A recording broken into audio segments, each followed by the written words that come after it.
Hey guys, what's up? I'm here with a review of a slasher film from 1986. And tonight's movie is Slaughter High. Now I've known about this movie for a few years, and I actually own this movie on one of those like 8-packs or whatever of movies. And I bought this 8-pack mainly because it has Waxwork and Shopping Mall on it, and I absolutely love both of those movies, and I got it for $10, and just those two movies for $10 is worth it already. But I also had Slaughter High and a few other movies that I've been wanting to check out, so I figured I'd buy it. So this movie has to do with 8 people who are invited to their 10-year high school reunion at their high school, which is now like abandoned, and there's someone living there in this abandoned high school who is horribly deformed after a prank went horribly wrong 10 years earlier, and he's just there, and they happen to show up, and they happen to be the people that I guess they happen to be the people that committed this prank that deformed him. So yeah, this is your usual kind of revenge slasher film, The Burning, Friday the 13th, that kind of stuff. I'm interested in checking this one out. I've heard some pretty good things. I've heard it's far better than Splatter University, which Splatter University is, I guess it's often compared to Slaughter High, from what I've heard. They're two just very compared films because they both have to do with students who are most likely in college and murderers. And Splatter University was kind of okay, but it wasn't too great. I'm hoping that Slaughter High will be far better. But the only way I'm gonna find out is if I shut up and I watch the movie. So let's get to that.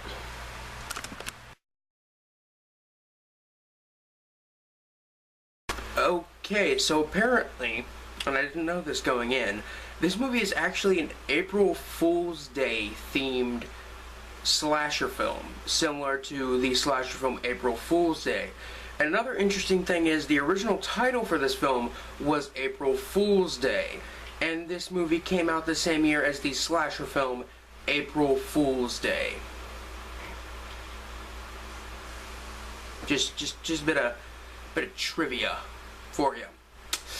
Okay, so the movie starts out like with the prank, and what happens is this nerd gets tricked into going into the girl's locker room, and he's like, oh, I'm gonna get laid, and then they get him naked, they take away his clothes, they get him to think that he's about to have sex with this chick, and then they take pictures of him naked and spray him with a fire extinguisher, then give him a swirly, and then that scene just the coach comes in and is like, hey, knock it off.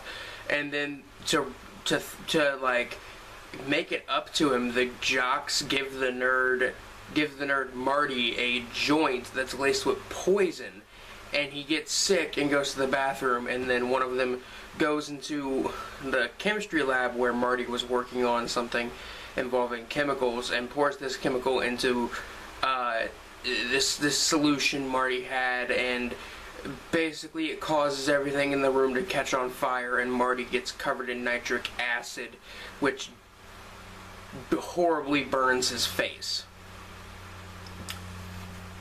So yeah, that's the beginning of the movie. The acting in this movie really ranges from average to laughable. The writing's pretty cheesy, but the cool thing about this movie is that it knows that it's horribly written. It knows that it's cheesy. It knows that it is, badly written and acted. And it doesn't try to be something that it is not, and I can definitely respect that. It accepts the fact that it would. I'm pretty sure that like the directors, because there's more than one director for this film. The directors, knew this film was going to fade into obscurity. I'm sure they did, and then they just didn't care. So I can definitely respect that. The characters are flat like most slasher characters. I mean, you care about them a little bit. The effects in the movie are pretty good all around. The film's pretty cheesy. Although the film's pretty cheesy, it still knows how to build suspension and make films like nice and tense and creepy. The camera work and lighting in this movie are pretty good. The sound mix is pretty decent. The music in this movie, albeit a little unoriginal, is still pretty good and a little bit creepy.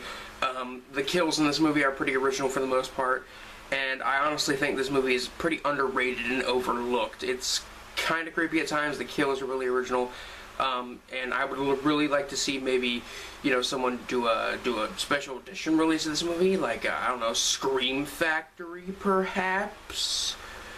You know, I mean, there are a lot of movies that you guys could release, and this is definitely one I would like to see released. And this movie has all the typical slasher antics: sex, drugs, drinking, cocaine, pranks, abandoned buildings, revenge, male nudity, and original kills. On the gore meter from 1 to 10, 1 being something like Nosferatu and 10 being something like Brain Dead, Slaughter High is probably about a 5, maybe 5.5. It's not ultra gory, but like the first kill in the entire movie is probably the goriest. And but all I mean all around the kills are still decently gruesome. It's not the most violent slasher film I've ever seen, but I still really like this movie. I think it might even make my top 10 favorite slasher films. And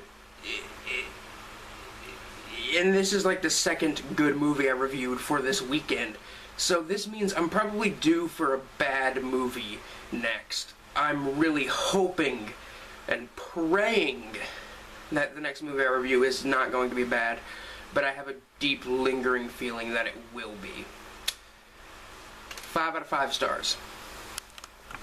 So anyway, guys, if you liked the video, like my channel, be sure to like this video, favorite it, whatever you want, and maybe subscribe perhaps. I would really appreciate that.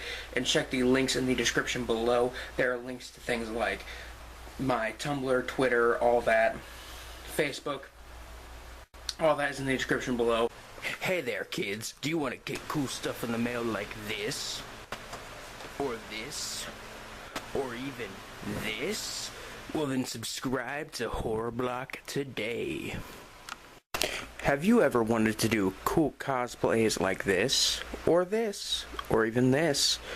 Well, now you can. Subscribe to Moonchild Cosplay on YouTube, and you can see all her tutorials on how to do cool stuff like this. Do you want to get cool horror and exploitation film t-shirts like this? Or this? Or this? Well then go to RottenCotton.com to check out all of their premium t-shirts.